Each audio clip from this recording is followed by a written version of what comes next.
everybody. Welcome to another episode of Horror Movie Night. I bet you thought we had finally gotten away from 1993, but I came back with one more. This one was not my fault. No, this was me. This one I actually picked because we're going to be releasing this episode right at the 30-year anniversary of it getting released. So, trying to get that SEO for all those articles that people will be writing about 30 years of Carnosaur.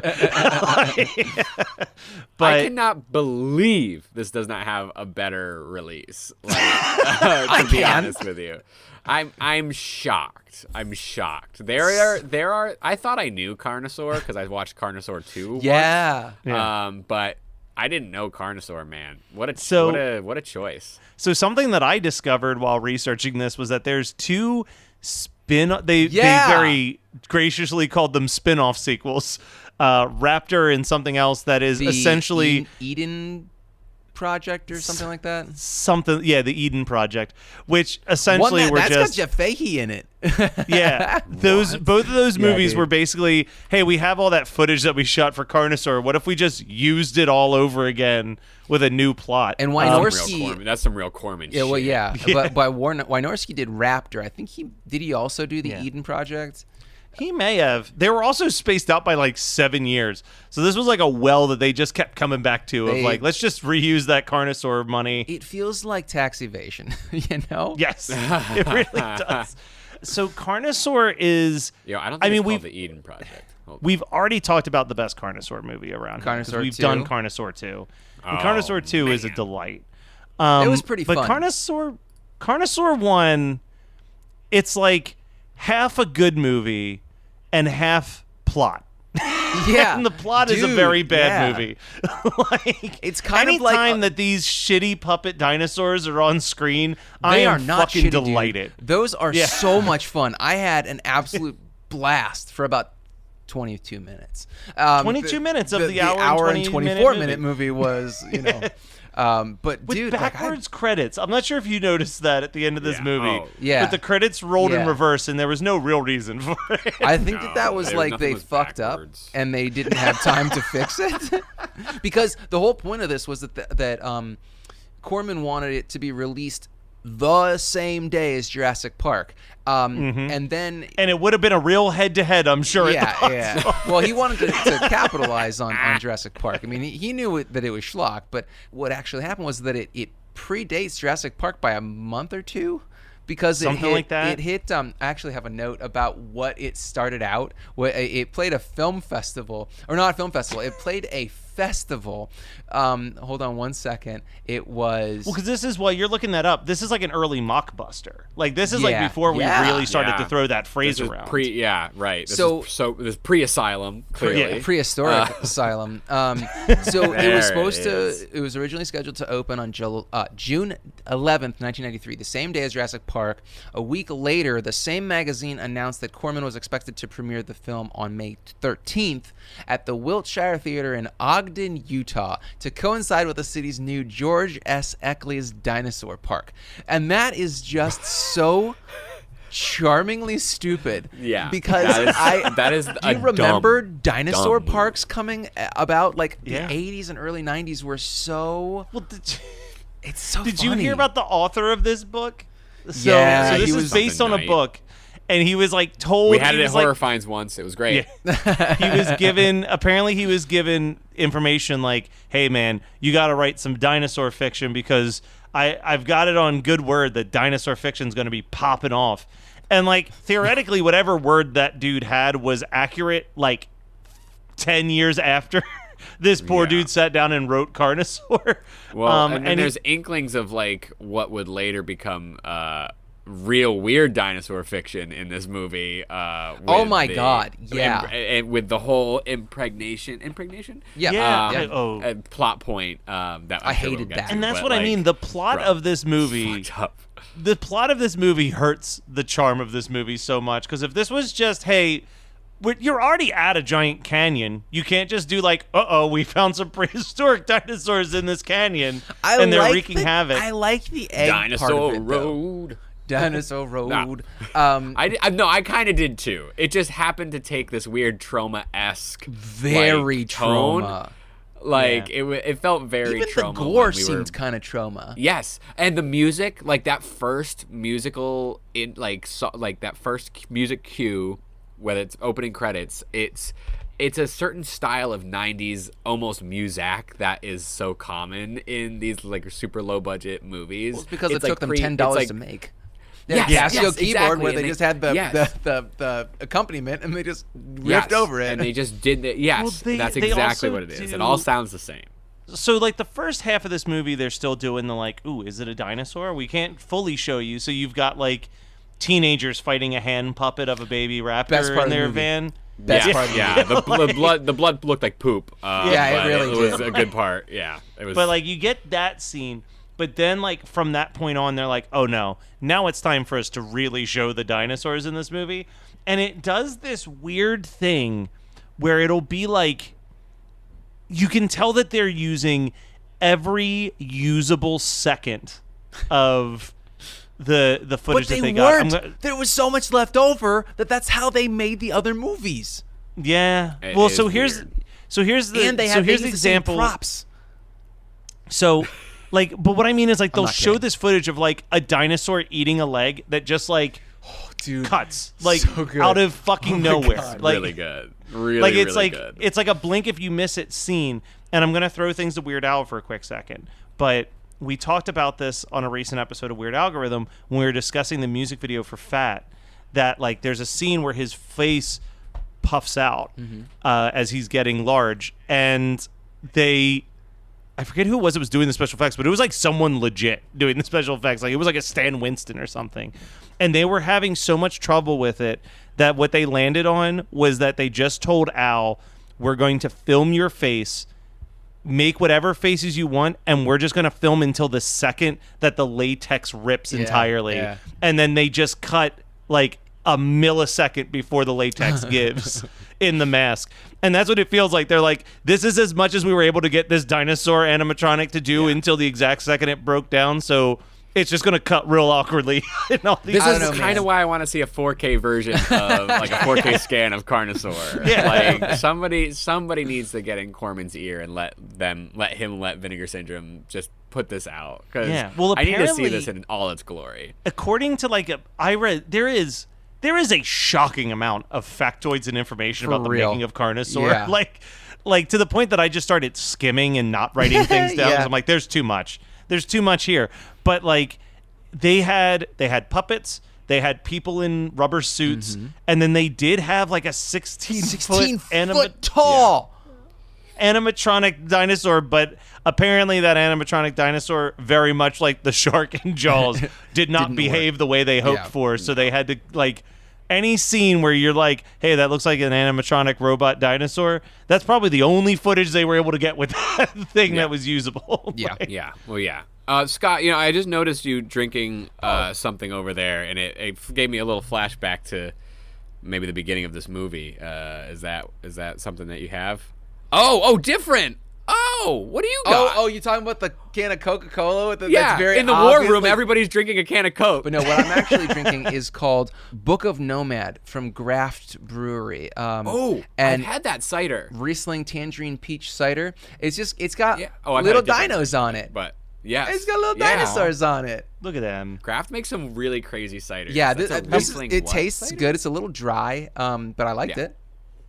How about Right you, on. Kyle? What do you got over there? So I had a dinosaur beer in hand, but I also realized that I've matched it with another movie that we've done before. So I had to do some big brain shit, and I was thinking, well, Clint Howard's in this movie. So I went ahead and I got Ice Cream Man from Back East, which I also might have done for this before too. But Clint Howard's in this movie, and it also buy it leads as to a my single, so. favorite line reading in the movie, which is when I believe it's the the waitress at the restaurant where they're all sitting yep, around yep. says, "That sounds like one of those Italian zombie movies." Yep. Yeah. yes, yeah, Love it. huge pop for that in our household. And I love there's the premise of this movie, if we can even attempt to explain. Yeah, give us the elevator is- pitch. Yeah, so there's a scientist who's trying to destroy the human race by infecting them with a virus that will cause the women to get pregnant and die giving birth to dinosaur eggs so that dinosaurs can take their rightful place in humanity and that humans can die out. Even though they naturally died anyway. Yeah, they already naturally went down. That meteor wasn't an oopsie. That was the universe doing its business. But then also... Tomato. We have our main character whose job is to, like, keep hippies from stopping construction, and he it's the dinosaur highway. Yeah, he begins like a little bit of a love tryst with one of the hippies, and that's like their little side plot. Yeah. So what happens is he walks outside at night in this scene I assume to go to the diner and get food, and then it's just like, God damn it, and there's like a bunch of hippies like that have already chained themselves to the equipment. And he's like, just don't be here in the morning. Like, I'm going to go get food. Please, like, make my life... Like, he's kind of trying to not be a dick about the circumstances. He does throw some, like, jabs in there, but he goes and he gets the food. After pointing a gun at them. Yeah, as he's pointing a gun at them. Yeah. It cuts back, and the hardest I've laughed in the whole movie is... And Kyle... I'm going to ask you to bend your head down real quick for the people watching on Patreon. But this dinosaur just stealthily walks up to them, making no sound. No, everybody's dead asleep. Whatsoever. And it's like dude in costume 1,000%. And then the one hippie's just like, hey, little green dude. He goes, he says, hello, green friend. And then gets his face eaten off. And there's a gory-ass close-up that is so... obscene. Like, this movie is so gory, and it's shocking in its gore because you're not expecting it.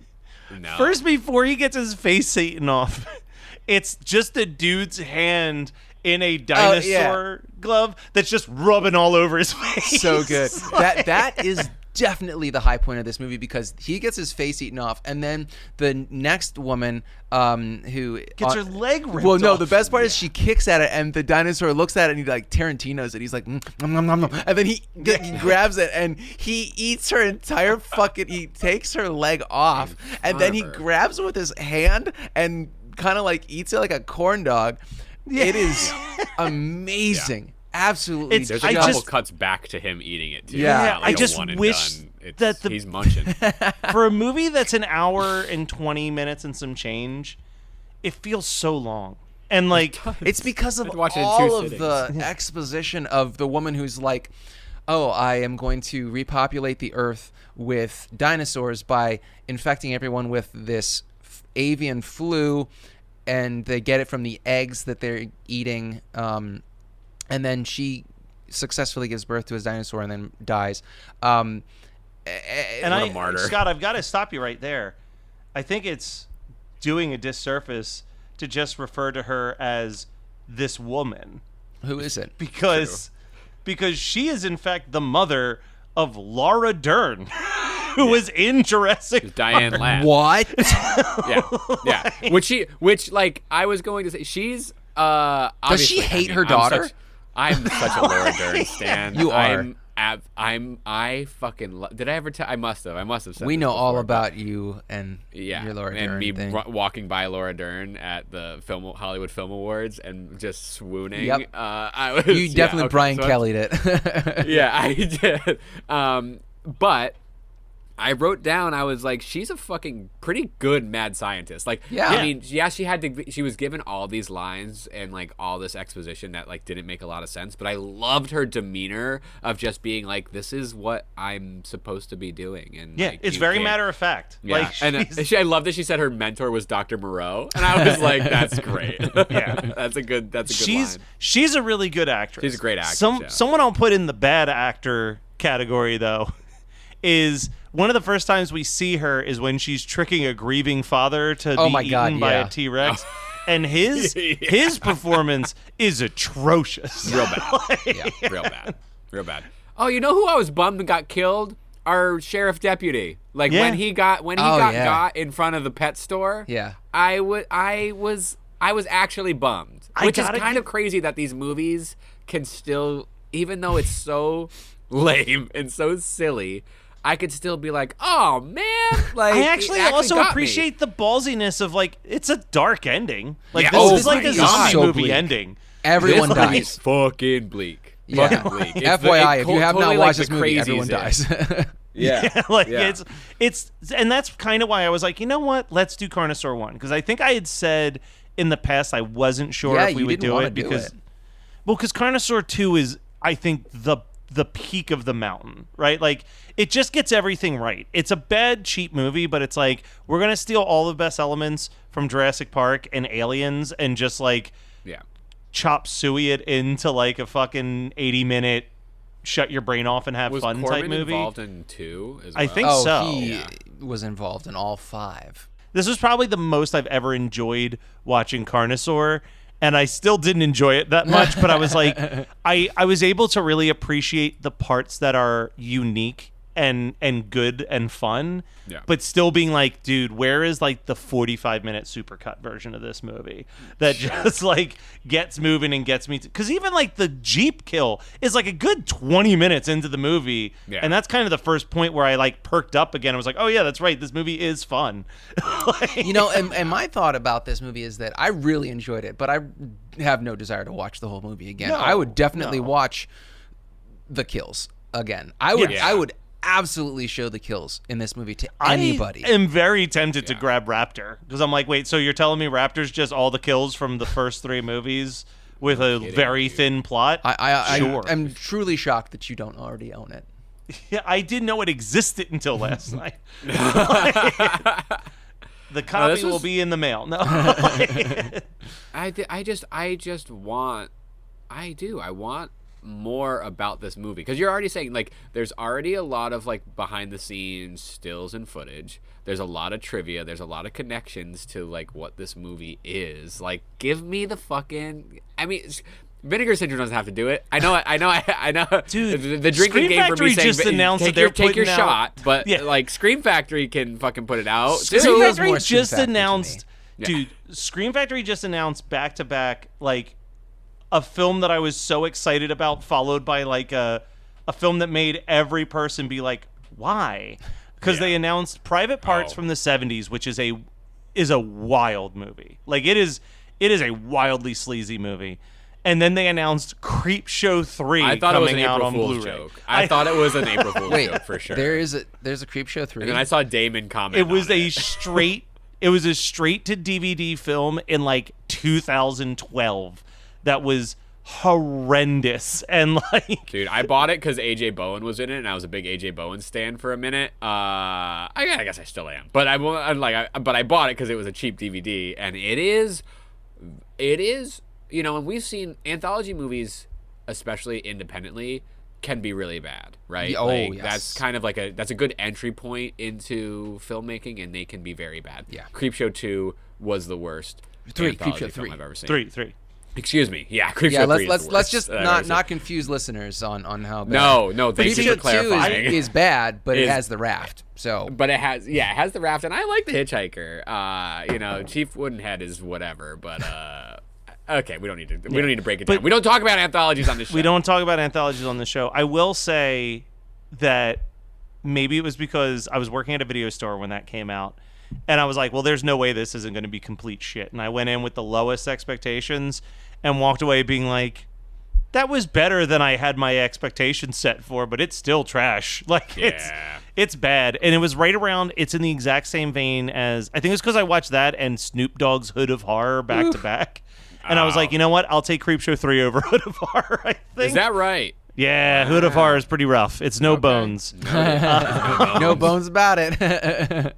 91 Donkey Lane is a magical apartment complex that contains immense power but lacks intelligent inhabitants.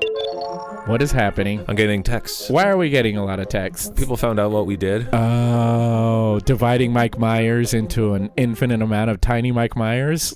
Listen to 91 Donkey Lane for free on Spotify or your favorite podcasting app.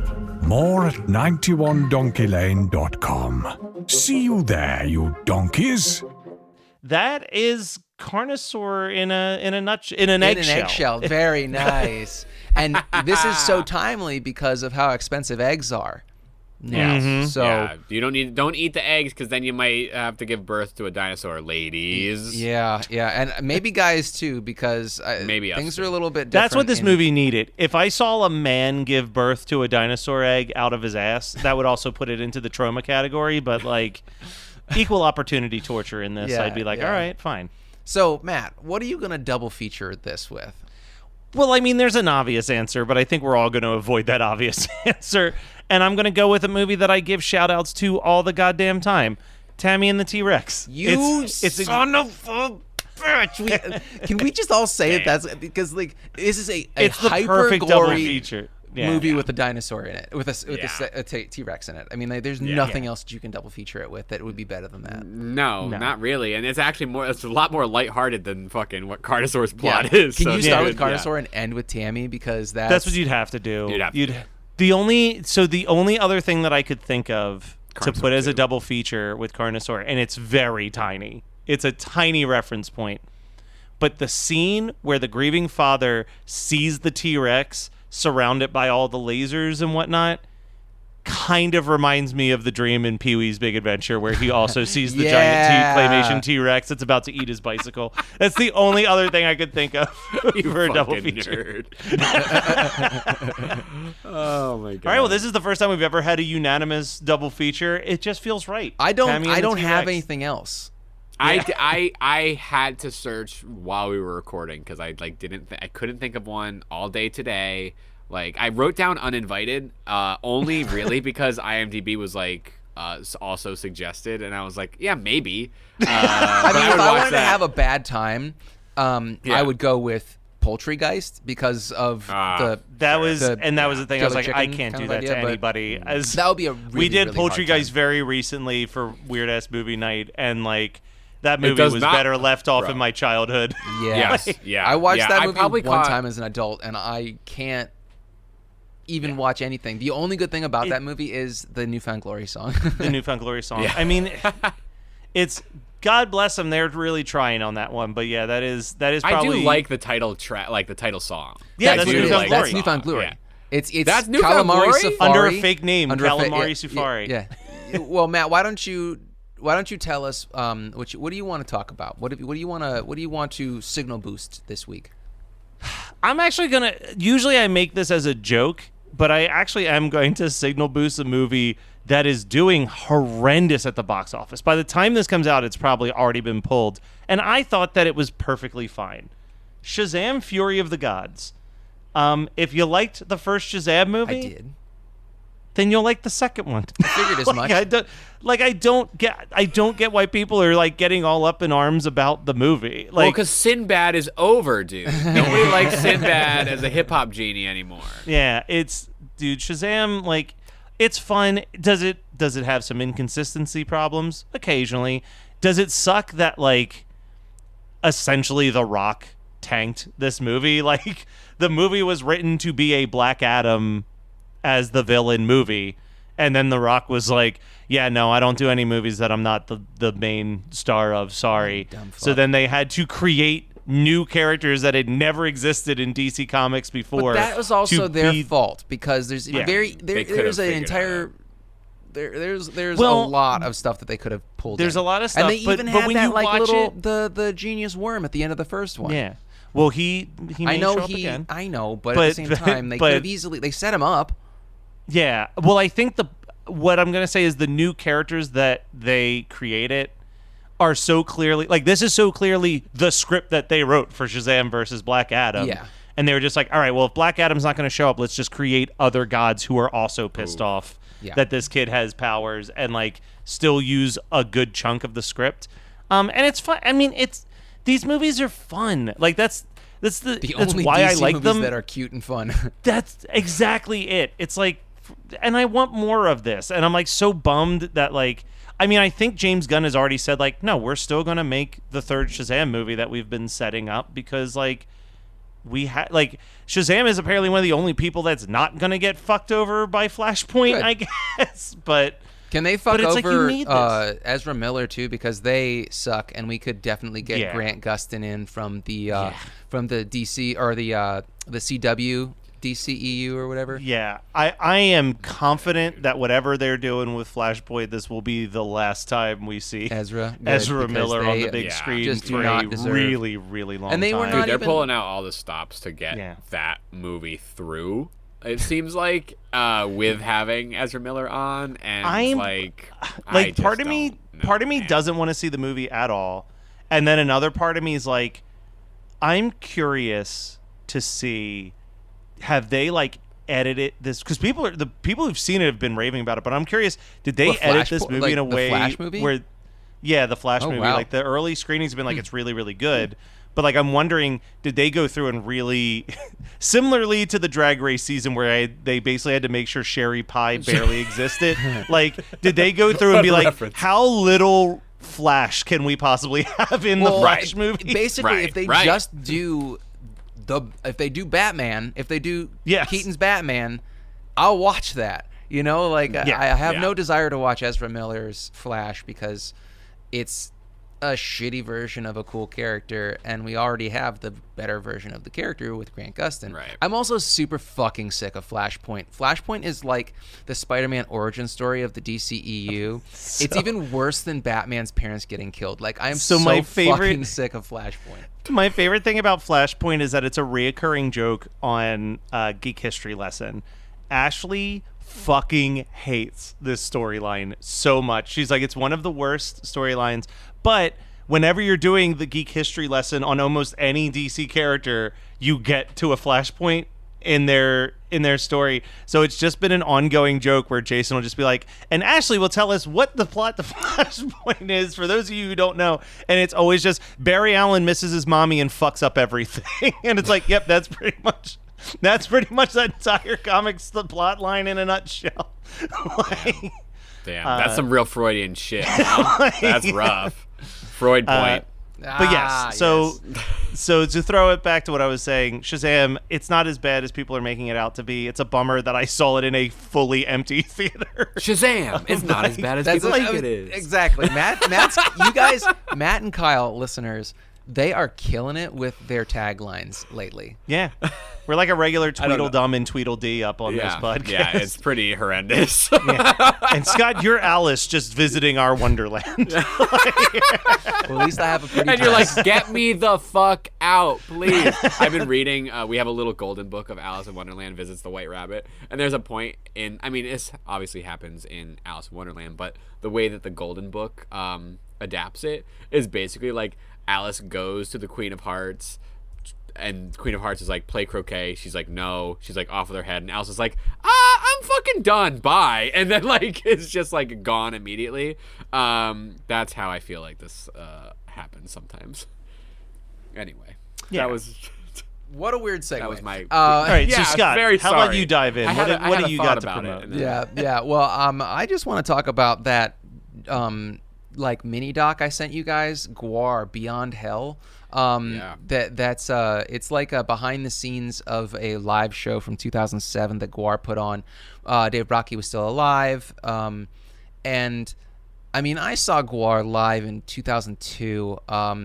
One time's enough. I mean, they're fun, but I also I would never do it again after COVID because my desire to not be in that kind of a sticky situation, literally, definitely outweighs my desire to see. Even if Brockie was still alive, I would not go see Gwar again. But it was just so fun to watch, and I love that Gwar is Gwar. Like, they always sound like Gwar. Even when it's a shitty Gwar song, I can make it through the 2.5 minutes, you know? Yeah. Or if it's a song I don't know, because there's a lot of Gwar I don't know. I mean, like, I really only like 3 of their records. I don't listen to a lot of their other stuff. Yeah. I think that Gwar, I'm going to compare it to a group that I know you fucking hate, but I'm going to go with it anyway. I'm glad that Gwar exists the same way that I'm glad that something like ICP exists, in the sense of just like, you know what? Some people just need to find their community. But here's the thing is that I feel like ICP's community is way less toxic than the Gwar community, because the Gwar community, people are... ICP's definitely got their troubles, but they have... the last like 5 years, they have been so on the right side of things. Yes, like, it's exactly. Just like, this is crazy. Like, there's a guy that I know. I don't know him anymore, but there was a guy that I had a lot of overlap with when I was actively doing my death metal band. He is a fucking neo-Nazi. He is like he's a straight up like white power neo-Nazi because of like the whole Viking shit, you know, and he loves the whole thing with the runes and everything like that. And he would go to barbecue every year. It was his thing for like 15 years, and I could never give money to that. No, it's fucking weird I though, feel because like Dave I'd Brocky, much rather go to gathering. Dave. Well, that's Dave Brocky that's would the have thing that hated sucks. them. Yeah, it's the same. It's the thing that sucks about. It's similar to compare it to something on the total opposite spectrum as well. It's similar to shit like the J.K. Rowling stuff in the sense of like you have no control as a creator. You have no control over who the people are that are going to latch themselves to the things that you create. Be it you being a fairly liberal person. Or at least just a very anti-conservative person like Dave Brocky. Brocky was an anarchist, though, I'd say. Yeah, you know what I mean? Like, but whatever. Certainly someone who wouldn't be pro-Trump. No. You know what I mean? Well, he would absolutely be on the mic criticizing the people that like his music. Yeah. Yes. Like it's stuff like that where you've got that element, and then it's like the flip side is I don't know. I mean, obviously, I hang out with the people that I hang out with, but like when the J.K. Rowling stuff came out, I certainly didn't know that many Harry Potter people who were like, "Thank God J.K.'s speaking my opinion." Like most people were like, "What is happening to like this person who created something that made me feel so safe to be whoever I wanted to?" So it's like the second art is put out, and this is the big debate, but like the second art is put out, the creator of that art, unfortunately, for good or bad, loses full control over what society as a whole decides that art is about. It's a canvas upon a canvas, right? Yeah. So it's like you already make your piece, but then the viewer has to make their piece upon your piece, and then like a lot of times there is either a group, not a group think. I don't want to full psychology it, but like there is like a group mentality that's like they can all agree on a thing. They can all agree that, like, oh, we feel this way about that thing. But then the J.K. Rowling thing comes out, and you're like, right, exactly. Like, most of the group is like, whoa, hold on a second. It's very baffling to me, and this is for the Potterheads out there. Like, for me, term? Even like currently rereading it, it sounds I'm hot, just right? I'm just like, Tonks is a trans character. Like you literally created a character who can change their appearance at will. It's not a character that you seem to hate. You didn't write them like you hate them. It's so confusing that she can't even see that a character she created and seems to have a lot of love for is the exact same thing that she is rallying against. And it's like, do you know how many people probably felt like they could be the gender that they wanted to be because of the character of Tonks? Like it's so, but that also becomes something that's super easy for me to cut off in the sense of like, all right, well, I already got the books and I don't really give a fuck about anything else you write in this world because anytime you've opened your mouth since the 7th book came out, you've just ruined this thing more. Everything. So like, I'll just reread these things and you can go fuck right off. So I love seeing that her like net worth dropped like 75% in the last year. She's still rich as shit though. It's not fair. She's still rich as shit, but it's like,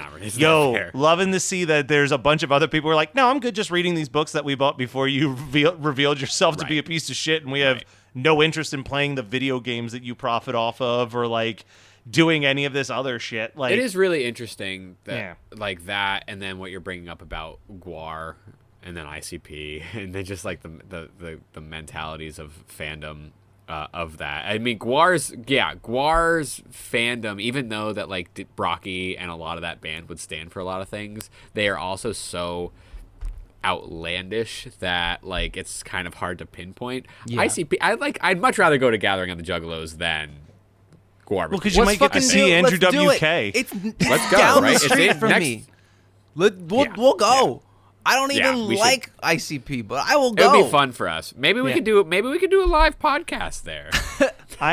We can never watch one know of their what movies. They happened. did a bunch of movies. Yeah. Yeah. Can we fucking talk about one of their flicks? Shit. I don't know if they would like what we had to say about their flicks. You know what? I bet they'd be the most accepting of what we had to say Yes. over anybody else that we'd criticize. That's fairly true. Look, I love Juggalos. I've also seen the footage of them throwing bottles at people they didn't like at the gathering. So, That's true. and I Tila don't think Tequila got any fucking of us are rocked. agile enough to dodge a bunch of bottles coming at us. No, I'm done, dude. I'm done for. It's I'll die under those fake It would be You the see most me in a fucking embarrassing ghillie way. suit at the ICP gathering the Juggalos. I'd be They the will most. It'd not be catch like me. Matt Kelly died the other day at the gathering of the Juggalos while trying to dodge a bottle. He tripped over his pants, fell down, and shit himself to death on stage. Matt Kelly dying from a bottle of alcohol would be the most ironic thing. Yeah. For real. What was the? I feel like it's a. Oh, it's in Clerks when he's like talking about drinking, and he's like. Or no, it's not Clerks. It's Mrs. Doubtfire, where he's like, "Oh, it was the drink that got him." And it's like, "Oh, he was an alcoholic." No, got hit by a Guinness truck. All right, sorry, we're on so many tangents, Kyle. Unless reading the Alice in Wonderland Golden Book was your, what did you do you can this cut week? that. I had a whole point. I had a point. I'm I sorry. swear it. No, don't be sorry. I'm sorry. Hold on. I just have to get the thing that I watched. Hold on. Oh man, there's a visual aspect to this that I have to edit around. So, Scott Roger of Horror Movie Night gave me this tape at Creature Yes! Feature Weekend. I've been And waiting I for finally your watched review. it, and it's called it's called The Gate to the Mind's Eye. And it is subtitled A Computer Animation Odyssey. And it is, and I didn't notice this at the bottom until we put it into the VCR, music by Thomas Dolby, who many would know. She Blinded Me with Science. Rockula. Yes, our viewers might know, our listeners might know it's Rockula. But let me fucking tell you something about this tape. It is, I mean, I guess there's a through line. I don't know. I had a lot of Doritos before I watched this. drugs are the through line for the creation and the consumption of waste. And a lot of this animation was then. Or the animators then did stuff for Lawnmower Man, so that's the level that we're at. Oh, cool. However, Are you serious? it's For real? still- Is that a joke or is Yes. that real? No, that's real. Holy shit. That's real. That's real. Yeah, Incredible. yeah. There's a connection to the Lawnmower Man-esque animations, whether it's the direct animators or like with the programs they were using or whatever it may be.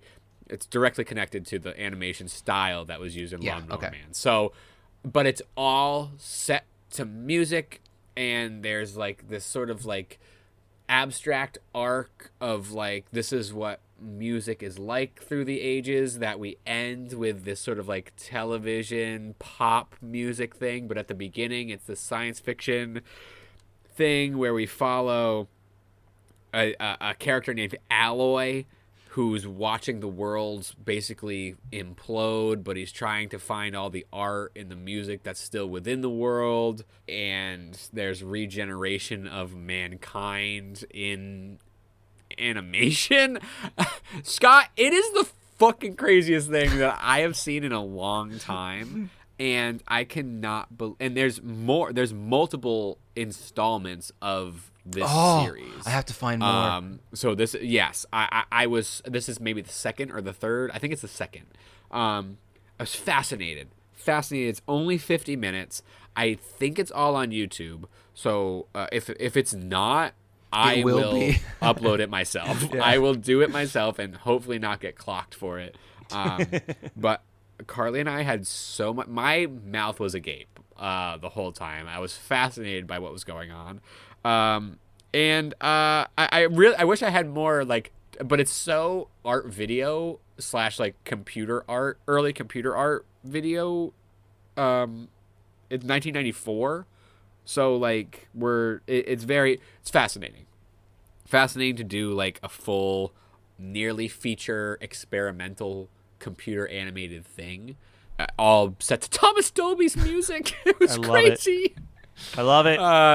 Carly and I were fascinated. That's the best so dollar I've thank you. spent in months. Thank you, Scott.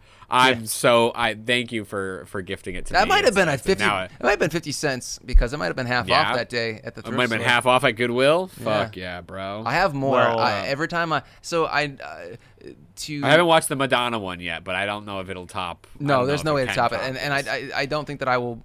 The stuff that I've found for you may never top that. But it's my fine. new I'm glad this exists. my new thing is that when we go to thrift stores and estate sales, I still look at the VHS tapes, but now I'm looking for the weird shit like that because I know that you will accept the gift. Oh, with so much love and heart, and it might even get written up in the next newsletter, even though I talked about it right now. Oh, it takes place in the year 2075. That's an important point. So we're really close. Yeah, we're getting there. We're getting there. Well, the other gift that you were given was the gift of Carnosaur from 1993. You're welcome. Damn right, dude. So stay tuned for even more horror movie night craziness next week.